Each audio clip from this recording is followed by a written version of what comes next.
think they're providing a service that's beneficial to the public? Sure, yeah. Like what? Lots.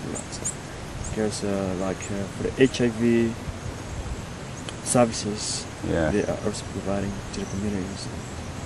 Not only within Gulu, but actually generally northern Uganda, northern part of Uganda, they are really welcome that.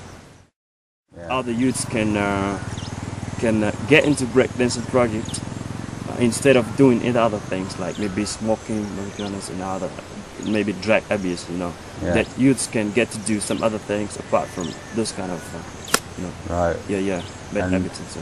And all these projects are funded by Western countries. Yeah. You heard about NURI?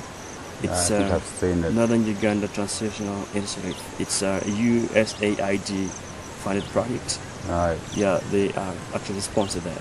Do you have any objections or suspicions regarding projects that are directly or indirectly funded by USAID, considering that USAID is a military institution actually that has a strong focus on depopulation in Africa? Actually, the USAID is actually doing a lot in Africa because it's funding a lot of projects that is helping the community too much. They not just specifically only one area, but they are just they are really helping a large number of people in different perspectives. They're involving a lot of people in a lot of projects. Yeah.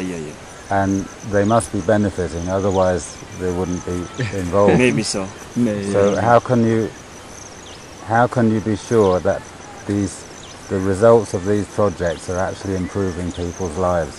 Because actually, lives of people who are poor. We find that other organizations that are funded by USAID are providing water source, maybe constructing boreholes in the villages, health centers, improving health in the society, and then other projects like the situations that have been here.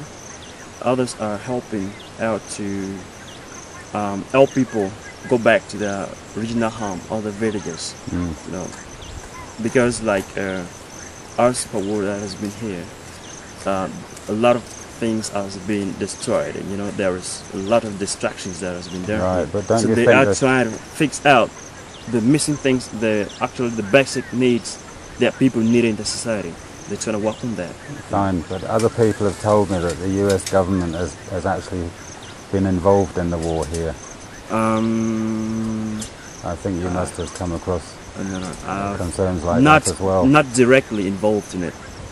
Well, indirectly. Indirectly, yeah. And Museveni has certainly benefited from continuing the war for 20 years. Exactly. And Museveni is in bed with the American government. So I think it's fair for people to assume that the American government and the American military especially has a vested interest in conducting whatever they conduct here in the form of programs.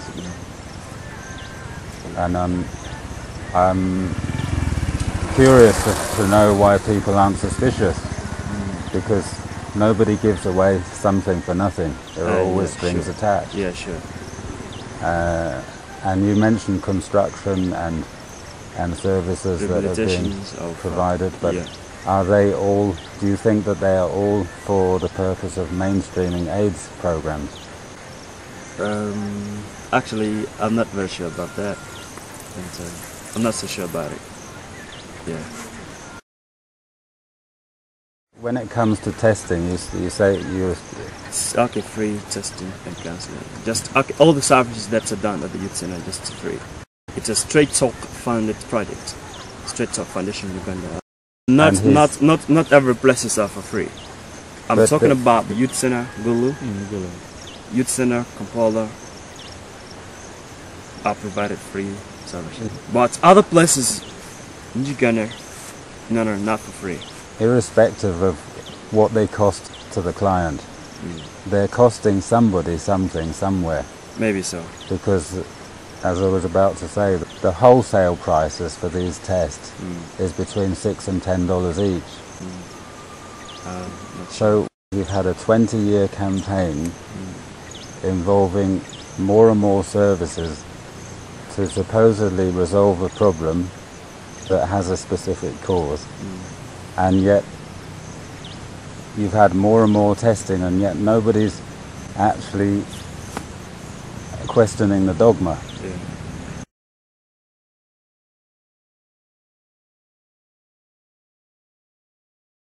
They're only ever talking about HIV or HIV/AIDS. Yeah.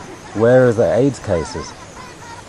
If access to ARVs is limited and the population of Africa has increased from 400 to 800 million over the last 28 years, then that suggests that people have survived without ARVs. Yeah. Anyway. And am I right? Yeah, you're right. You're right. So is it perhaps time to question the tests rather than to question people's zero status?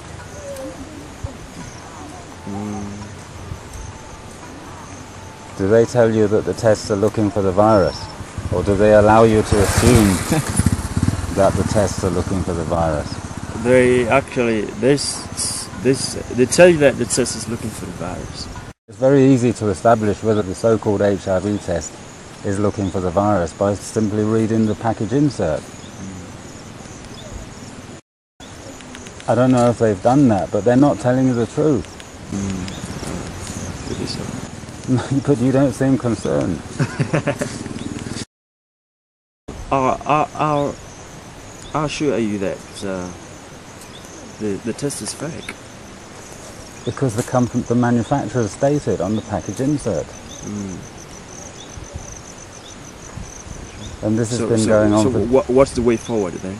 After maybe finding that it's fake, what's the way forward to make it not be fake and to be beneficial to people in the community as well? Well, I would reckon that the way forward would be to question AIDS research. To consider that maybe they failed completely over the last 28 years, despite having received $200 billion for their project. Remembering that there are still no vaccine, safe treatment or cure. The irony is that both of you have seen Westerners come here. You were telling me last night about the Westerners who go to the clubs and what do? Simon? They go to the clubs? They dance and they spend time. And they spend time with the Achuli? You call them... with Achuli, You call them prostitutes? No, they're actually prostitutes. And why is there no AIDS? Why is there never any AIDS among Westerners who come here, and me included?